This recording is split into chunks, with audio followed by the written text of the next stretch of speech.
Procedure for inclusion in schedule tribe list.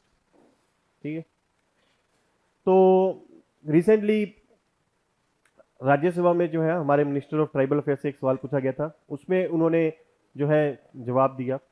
ठीक है, उसमें जो है सवाल पूछा गया था कि क्या जो अभी करंट प्रोसीजर है to change the list of schedule tribes, ठीक है, उसमें जो है चेंजेस लाने की जरूरत है कि नहीं है। उसमें कहा कि कोई चेंजेस लाने की जरूरत नहीं है, जो भी प्रोसीजर है वो सही है। ठीक है, डेट वाज द न्यूज। तो ये पेपर 2 पॉलिटी का पार्ट है आपका। ठीक है, शेड्यूल ट्राइब्स, तो हम उसके बारे में पढ़ते हैं। पहले तो आपको शेड्यूल ट्राइब्स के बारे में पता होना चाहिए। तो पहले तो आपको ट्राइब्स के बारे में बताना चाहिए। ट्राइब्स कौन होते हैं?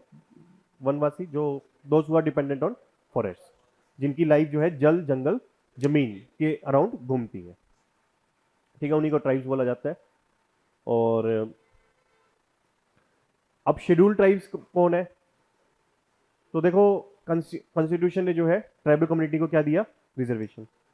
ठीक है, ट्राइबल कम्युनिटी को रिजर्वेशन दिया, तो अब आइडेंटिफाई तो करना पड़ेगा ना कि विच कम्युनिटी इज ट्राइबल, उसी को रिजर्वेशन मिलेगा। ठीक है, तो फिर कॉन्स्टिट्यूशन ने जो है क्या कहा कि प्रेसिडेंट जो है अंडर आर्टिकल 341 342 341 शेड्यूल कास्ट के लिए 342 में जो है एक लिस्ट जारी करेंगे। ठीक है, एक लिस्ट जारी करेंगे, उसमें उस लिस्ट में जिस कम्युनिटी का नाम आ गया उसको हम ट्राइबल कम्युनिटी मान लेंगे for the purpose of granting reservation और other benefits as the state may deem to provide. ठीक है, as the state may wish to provide. ठीक है, समझ आई? तो यानी उस लिस्ट में जिस कम्युनिटी का नाम आ गया उसको शेड्यूल ट्राइब मान लिया जाएगा, और उसको जो है जो भी गवर्नमेंट ट्राइबल कम्युनिटी के लिए वेलफेयर बेनिफिट्स प्रोवाइड करना चाहती है वो मिलने स्टार्ट हो जाएंगे। समझ आई? तो जिन ट्राइबल कम्युनिटीज का उस लिस्ट में नाम आ गया उनको हम क्या बोलते हैं? Schedule tribe. शेड्यूल जो है किसी भी लॉ का क्या होता है? एक अपेंडिक्स होता है। ठीक है, लास्ट में जो है एक लिस्ट जारी की जाती है, मतलब जैसे आपकी बुक में होता है ना अपेंडिक्स, उसमें क्या होता है कि फैक्चुअल डिटेल्स होती है at the end of the book. ऐसी कानून की किताब में शेड्यूल जो है वो अपेंडिक्स का काम करते हैं। कानून की किताब में जो है शेड्यूल लास्ट पोर्शन में होते हैं उस किताब के, और उसके अंदर बेसिकली फैक्चुअल डिटेल ही होती है। ठीक है, तो यानी एक शेड्यूल के अंदर जो है आपने ट्राइबल कम्युनिटीज लिस्ट आउट कर दी, और इन ट्राइबल कम्युनिटीज को जो भी गवर्नमेंट बेनिफिट्स प्रोवाइड करना चाहती है वो मिलेंगे। जो भी गवर्नमेंट बेनिफिट्स प्रोवाइड करना चाहती है फॉर द ट्राइबल कम्युनिटीज, वो इन ट्राइबल कम्युनिटीज को मिलेंगे जिनका नाम उस शेड्यूल लिस्ट में है।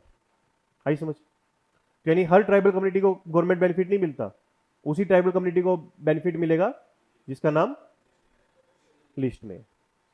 समझ आई? क्लियर? तो 1950 में प्रेसिडेंट ने जो है पहली लिस्ट जारी की थी शेड्यूल ट्राइब्स की। आई समझ? उसके बाद आपको आर्टिकल 341 आप ध्यान से पढ़ो, इसमें क्या लिखा है? President may with respect to any state और union territory and where it is a state after consultation with governor thereof. ठीक है,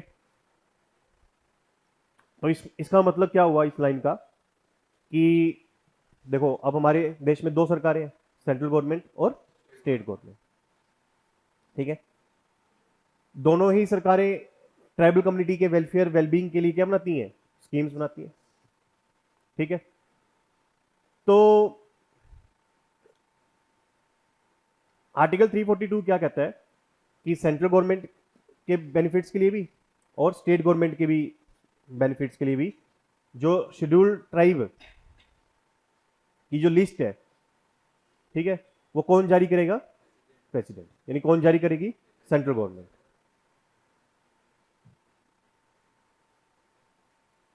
समझे? बस इसमें ये लिखा हुआ है कि अगर वो स्टेट है तो उस केस में गवर्नर से एक बार कंसल्ट कर लेंगे, यानी स्टेट गवर्नमेंट से कंसल्ट कर लेंगे। बस मैं आपको एक एग्जांपल देता हूं, आपको ये पॉइंट वहां से समझ आएगा। अब जैसे ओबीसी, ठीक है, अदर बैकवर्ड कास्ट, उसको रिजर्वेशन दिया जाता है, सेंट्रल गवर्नमेंट की जॉब्स में भी दिया जाता है और स्टेट गवर्नमेंट की जॉब्स में भी दिया जाता है। ठीक है, तो जो ओबीसी की लिस्ट है वो भी निकाली जाती है, जिस कम्युनिटी का उस ओबीसी लिस्ट में नाम आएगा उसी को रिजर्वेशन मिलेगा ना। ठीक है, तो ओबीसी की केस में क्या है कि सेंट्रल गवर्नमेंट अपनी लिस्ट जारी करती है और स्टेट गवर्नमेंट अपनी लिस्ट जारी करती है। ठीक है, तो अगर आप मान लीजिए सेंट्रल गवर्नमेंट की लिस्ट में आते हो तो आपको सेंट्रल गवर्नमेंट की जॉब्स में रिजर्वेशन मिलना स्टार्ट हो जाएगा। अगर आप स्टेट गवर्नमेंट की जॉब्स में स्टेट गवर्नमेंट की लिस्ट में आते हो तो आपको स्टेट गवर्नमेंट की जॉब्स में रिजर्वेशन मिलना स्टार्ट हो जाएगा। आई बात समझ? अगर आप दोनों में आते हो तो दोनों की गवर्नमेंट जॉब्स में आपको रिजर्वेशन मिलना स्टार्ट हो जाएगा। ठीक है, और देयर कुड बी पॉसिबिलिटी कि आप सिर्फ एक लिस्ट में आते हो, इधर इन सेंटर और इन स्टेट लिस्ट। एग्जाम्पल के तौर पे जैसे जाट कम्युनिटी, जाट कम्युनिटी है, वो यूपी में, यूपी गवर्नमेंट ने जो लिस्ट निकाली ओबीसी की, ठीक है, उस लिस्ट में वो आती है। दैट्स वाई ओबीसी कैटेगरी के अंदर उसको यूपी गवर्नमेंट में रिजर्वेशन मिलता है। ठीक है, वो राजस्थान में भी आती है ओबीसी लिस्ट में, बट हरियाणा में नहीं आती। वो सेंट्रल गवर्नमेंट की लिस्ट में भी नहीं आती, इसलिए सेंट्रल गवर्नमेंट की जो जॉब्स निकलती हैं उसमें जाट कम्युनिटी को रिजर्वेशन नहीं मिलता। तो यहां से आपने क्या बात सीखी, क्या बात समझी कि ओबीसी की लिस्ट जो है सेंटर अपनी निकालती है, स्टेट अपनी निकालती है। बट यहां पर आर्टिकल 342 में क्या लिखा हुआ है कि स्टेट के लिए भी और सेंटर के लिए भी लिस्ट कौन जारी करेगी? Central government. कौन जारी करेगी? Central government through the office of president, मतलब union council of minister headed by PM. ठीक है, जिस कम्युनिटी का नाम रिकमेंड कर देंगे प्रेसिडेंट को, एडवाइस कर देंगे प्रेसिडेंट को to be included in the schedule tribe category, ठीक है, उसका नाम जो है उसमें जारी कर दिया जाएगा और वो जो है उस कम्युनिटी को फिर शेड्यूल ट्राइब के बेनिफिट्स मिलने स्टार्ट हो जाएंगे। आई समझ? क्लियर? बस स्टेट गवर्नमेंट से क्या किया जाएगा? कंसल्टेशन। ठीक, समझ आई? उसके बाद आर्टिकल 342 का क्लोज 2 क्या कहता है? देखो 342 में क्या कहते हैं कि पहली लिस्ट कौन जारी करेंगे? प्रेसिडेंट। उसके बाद उस लिस्ट में कोई चेंजेस करने हैं आपको, यानी किसी कम्युनिटी का नाम हटाना है या किसी कम्युनिटी का नाम ऐड करना है या उस कम्युनिटी की जो स्पेलिंग चेंज करनी है, मान लीजिए उस कम्युनिटी की जो नेम है उसकी स्पेलिंग चेंज करनी है, कुछ भी करना है, ठीक है, तो वो कौन करेगा? पार्लियामेंट। वो कौन करेगा? पार्लियामेंट। समझ आई? तो पहली लिस्ट किसने जारी की? प्रेसिडेंट ने। उसके बाद उसमें कोई भी मॉडिफिकेशन करनी है in the form of addition और डिलीशन, कौन करेगा? पार्लियामेंट। तो आपको ये याद रखना है, प्रीलिम्स में सीधा क्वेश्चन बन सकता है। ठीक है, समझ आई? क्लियर यहां तक? एग्जाम्पल के तौर पे मैं आपको देता हूं, जैसे जम्मू कश्मीर में एक कम्युनिटी है गुज्जर, ठीक है, वो बहुत टाइम से डिमांड कर रही है कि उसको भी शेड्यूल ट्राइब की कैटेगरी में डाल दिया जाए, बट अभी तक डाला नहीं गया। ऐसी असम में एक कम्युनिटी थी बोडो, नाम सुना होगा सभी ने, बोडो कम्युनिटी, है ना? तो वो भी काफी सालों से जो है एजिटेट कर रही थी, प्रोटेस्ट कर रही थी कि उसका नाम भी जो है शेड्यूल ट्राइब की लिस्ट में डाल दिया जाए। उसका नाम जो है अभी 1-2 साल पहले ही डाला है। तो वो कैसे डाला? By law of parliament. समझे? क्लियर? हाँ, दोनों के लिए पार्लियामेंट करेगी। ठीक है, समझ आई? हाँ जी।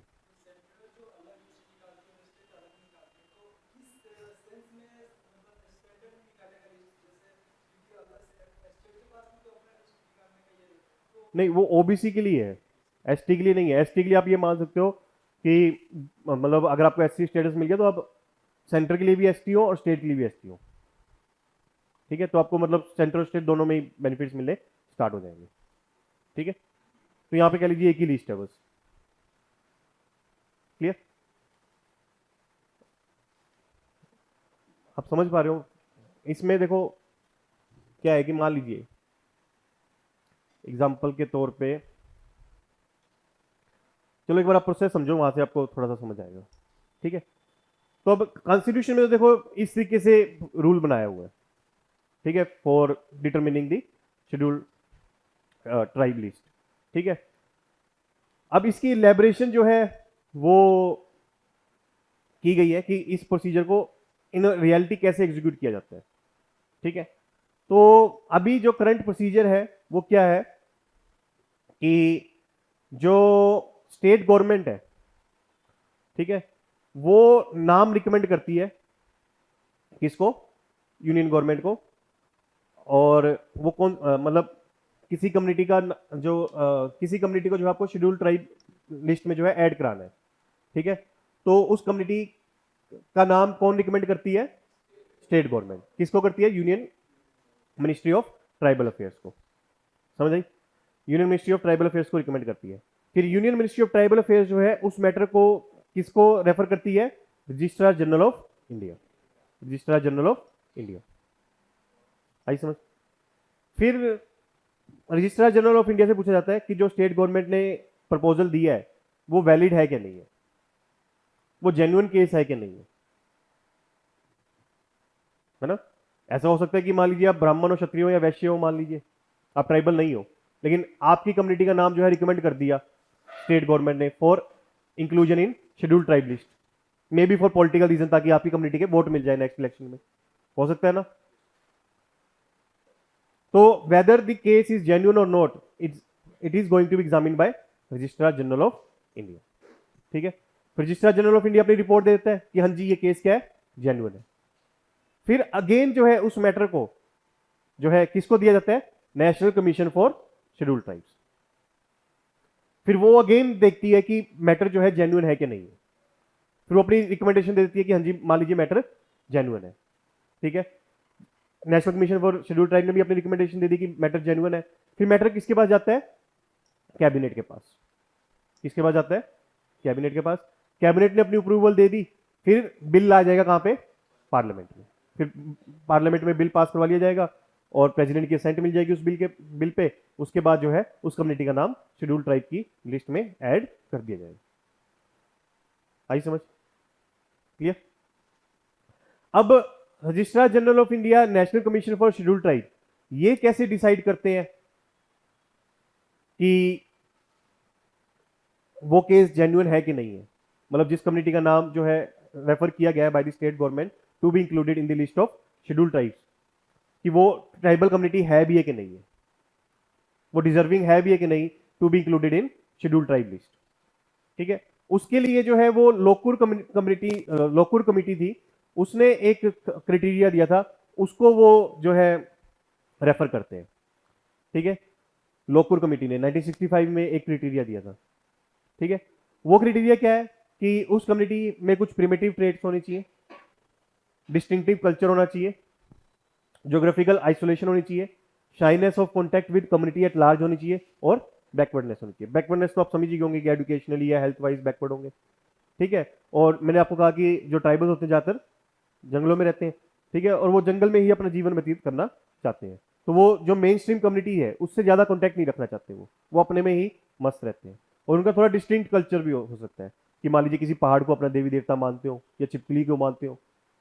ठीक है, तो उनके फेस्टिवल्स, उनके जो फेयर्स हैं वो हमसे डिफरेंट होंगे, उनके कपड़े भी हमसे डिफरेंट होंगे, उनकी फूड हैबिट्स भी हमसे डिफरेंट होगी, इजंट इट? तो they have distinct culture. Geographical isolation आप समझ चुके हो, shyness of contact with community भी आप एट लार्ज समझ चुके हो, मतलब कि वो मेनलैंड जो मेन स्ट्रीम कम्युनिटी है उसके साथ इंटरमिंगल नहीं करना चाहते, वो अपना अलग रहना चाहते हैं। ठीक है, उसमें प्रिमिटिव ट्रेड्स भी हो सकते हैं। उनमें प्रिमिटिव ट्रेड्स मतलब जो ह्यूमन एवोल्यूशन में जो वो थे ना आदिवासी, है ना, जो अर्ली मैन था, अर्ली ह्यूमंस थे, जो वो उनका जो लाइफस्टाइल था, ठीक है, वही जो है ट्राइबल्स का भी है कि अभी भी मतलब फूड गैदरिंग या हंटिंग पे डिपेंडेंट है, जैसे आदि मानव हुआ करते थे। ठीक है, या गुफाओं में रहते हैं या फिर बहुत ही प्रिमिटिव मोड में एग्रीकल्चर कर रहे हैं, वही जो है मैनुअल इक्विपमेंट से जो है वो एग्रीकल्चर कर रहे हैं। वहां तक अभी ट्रैक्टर, थ्रेशर, कंबाइन वगैरह नहीं पहुंची है, कोई फर्टिलाइजर्स, केमिकल पेस्टिसाइड्स वहां तक नहीं पहुंचे हैं। वही पुराने तरीके से जो आज से 5000 साल पहले जिस तरीके से खेती की जाती थी उसी तरीके से खेती कर रहे हैं, समझे? स्मार्टफोन वहां तक नहीं पहुंचे अभी तक। वो जो 5000 साल पहले जो मिट्टी के बर्तन बनते थे उन्हीं बर्तनों में आज भी वो खा रहे हैं। ठीक है, आज भी वही बर्तन बना रहे हैं, उन्हीं बर्तनों को जो है यूज कर रहे हैं। जो 5000 साल पहले पेंटिंग हुआ करती थी वैसी आज भी वैसी पेंटिंग कर रहे हैं, कोई मॉडर्न आर्ट की तरफ वो जो है आगे नहीं बढ़े हैं। तो they are showing the primitive traits, जो आदि मानव के ट्रेड्स होते थे वही वहां पे जो है देखने को मिलते हैं। मतलब वहां पर जो है आप कह लीजिए ह्यूमन प्रोग्रेस जो है या ह्यूमन सोसाइटल डेवलपमेंट अभी नहीं हुई है। समझे? क्लियर? तो अगर ये सब ट्रेड्स है तो उस कम्युनिटी को शेड्यूल ट्राइब की कैटेगरी में डाल दिया जाएगा। तो ऐसा कुछ ये ट्रेड्स कॉन्स्टिट्यूशन में नहीं लिखा है, ये बस लोकपुर कमेटी ने सजेस्ट किया था, इसी का जो है informally registrar general of India और national commission for schedule tribe refer करते हैं for determining the case of inclusion of any tribe into schedule tribe list. समझे? क्लियर? उसके बाद जो है यहां पर एक बात और समझने की बात है कि जो रजिस्ट्रार जनरल ऑफ इंडिया है और national commission for schedule tribe है, ठीक है, जो भी रेफरेंस है इनकी वो सब रिकमेंडेटरी नेचर है, advisory nature, it is not binding on central government. मान लीजिए इन्होंने कहा कि इस कम्युनिटी का नाम इंक्लूड मत करो इन दी शेड्यूल ट्राइब लिस्ट, तो वैसे तो कायदे से सेंट्रल गवर्नमेंट को नहीं करना चाहिए, ठीक है, सेंट्रल गवर्नमेंट को उस मैटर में फर्दर प्रोसीड नहीं करना चाहिए, लेकिन अगर सेंट्रल गवर्नमेंट करना चाहे तो कर सकती है, ठीक है, समझ आई? उसके बाद जो है अगर आपके शेड्यूल ट्राइब लिस्ट में जो है आपकी कम्युनिटी का नाम ऐड हो जाता है तो क्या बेनिफिट मिलते हैं? एजुकेशनल इंस्टीट्यूशंस में रिजर्वेशन मिलना स्टार्ट हो जाता है, केंद्रीय विद्यालय में या कॉलेजेस में और यूनिवर्सिटीज में एक्सेट्रा।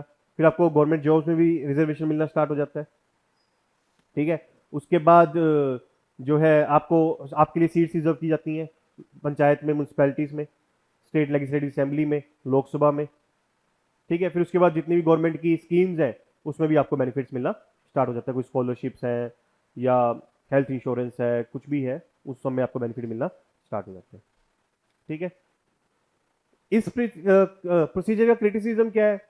एक रिसेंटली टास्क फोर्स जो है फरवरी 2014 में बनाया गया था, ठीक है, उसने अपनी रिपोर्ट दी थी, उसमें उसने कहा था कि जो ये प्रोसेस है काफी पुराना हो चुका है, ऑब्सोल्यूट हो चुका है, डॉगमेटिक है, रिजिड है, कॉन्डेंसेंडिंग है, एटसेट्रा, ठीक है, काफी कॉम्प्लेक्स भी उन्होंने बताया, कंबरसम बताया, और उन्होंने कहा कि इस प्रोसेस को जो है थोड़ा चेंज करना चाहिए। क्लियर? लेकिन मोदी गवर्नमेंट ने जो है क्या कहा कि ये प्रोसेस सही है, और मोदी गवर्नमेंट ने चूज किया कि वो इस टास्क फोर्स की रिकमेंडेशन को इंप्लीमेंट नहीं करेगी। टास्क फोर्स ने क्या नया प्रोसीजर रिकमेंड किया वो अभी तक पब्लिक नहीं किया गया। टास्क फोर्स ने ये तो कहा कि जो पुराना प्रोसीजर है वो ऑब्सोलीट हो चुका है, it should be replaced with new one. अब कौन सा नया प्रोसीजर रिकमेंड किया था वो पब्लिक नहीं किया गया, ठीक है, समझ आई? बाकी आप जो है अपने आप से भी और भी क्रिटिसिज्म निकाल सकते हो कि स्टेट के लिए और सेंटर के लिए, दोनों के लिए जो है एसटी लिस्ट कौन डिसाइड कर रहा है? सेंट्रल गवर्नमेंट, ठीक है। तो आप भी जो है ये कमी निकाल सकते हो कि स्टेट के लिए जो है स्टेट गवर्नमेंट को ही डिसाइड करना चाहिए विच community should be included in ST list, ठीक है। सेंटर के लिए सेंट्रल गवर्नमेंट करे, जैसे ओबीसी के लिए हो रहा है, तो आप ये कमी निकाल सकते हो, अपने पेपर में लिख सकते हो आप, ठीक है। उसके बाद जो है हाँ, एडवाइजरी नहीं होनी चाहिए national commission for schedule tribe की। उसके बाद आप डाल सकते हो पीरियोडिक रिव्यू भी होना चाहिए, पीरियोडिक रिव्यू होना चाहिए कि मान लीजिए रॉन्गफुली किसी कम्युनिटी का नाम ऐड हो गया into the schedule tribe list तो उसको एक्सक्लूड किया जा सके। एग्जांपल के तौर पे जैसे मीना कम्युनिटी है राजस्थान में, वो मीना कम्युनिटी के लोग खुद ही कहते हैं कि हम क्षत्रिय हैं, एक ट्राइब हुआ करती थी भाल मीना, ठीक है। तो किसी गवर्नमेंट ऑफिशियल से जो है भाल मीना के बीच में कोमा लग गया, गलती से कोमा लग गया, तो भाल मीना को भी रिजर्वेशन दे दिया गया और मीना कम्युनिटी को भी दे दिया गया। ये खुद ही बोलते हैं, मीना कम्युनिटी से आप कभी बात करके देखना, वो खुद ही बताएंगे आपको ये बात, है ना। तो अगर कोई रॉन्गफुल इंक्लूजन हुआ है तो उसको एक्सक्लूड भी किया जाए, ठीक है। तो उसके लिए पीरियोडिक जो है ऑब्जेक्टिव मैनर में, पॉलिटिकली न्यूट्रल मैनर में जो है ये पीरियोडिक एग्जामिनेशन होना चाहिए, ठीक है। आप ये भी डाल सकते हो, क्लियर। और उसके बाद जो है आप ये डाल सकते हो कि क्राइटेरिया जो है वो क्लियरली स्पेसिफाइड होना चाहिए for determining which community is going to be classified as schedule tribe, ठीक है। क्योंकि हम तो बस लोकपुर कमेटी ने जो क्राइटेरिया दिया था उसी को इनफॉर्मली रेफर कर रहे हैं, ठीक है। उसी को जो है आपको लॉ का या कॉन्स्टिट्यूशन का पार्ट बना दो, ठीक है। तो आप इस तरीके से लिख सकते हो कि शेड्यूल ट्राइब की जो डेफिनेशन है वो क्लियरली स्पेसिफाइड होनी चाहिए इन दी कॉन्स्टिट्यूशन, क्लियर। तो इस तरीके से आप लिमिटेशंस और सॉल्यूशंस जो है लिख सकते हो फॉर दिस मैटर। क्लियर, समझ आई? तो डायरेक्ट क्वेश्चन आ सकता है प्रीलिम्स में भी और मेंस में भी। आर्टिकल 342 पूछ सकते हैं आपसे, ठीक है, और प्रोसीजर पूछ सकते हैं प्रीलिम्स में, और मेंस में पूछ सकते हैं कि प्रोसीजर क्या है, उसकी लिमिटेशंस क्या है और सजेशंस क्या है। ठीक है, सुप्रीम कोर्ट ने भी जो है कहा था कि एक फुल प्रूफ पैरामीटर होना चाहिए to determine whether the community belongs to schedule tribe और नॉट। ठीक है, तो अभी तक जो है इंडिया में 705 एथनिक ग्रुप्स को या कम्युनिटीज को जो है as a schedule tribes recognize किया गया है। तो इन 705 कम्युनिटीज को जो है वही रिजर्वेशन के बेनिफिट्स मिल रहे हैं। ठीक है, और इस वक्त कहा जा रहा है कि 10 crore Indians are ST and of which 1.4 crore are living in urban areas. ठीक है, क्लियर है, आई समझ?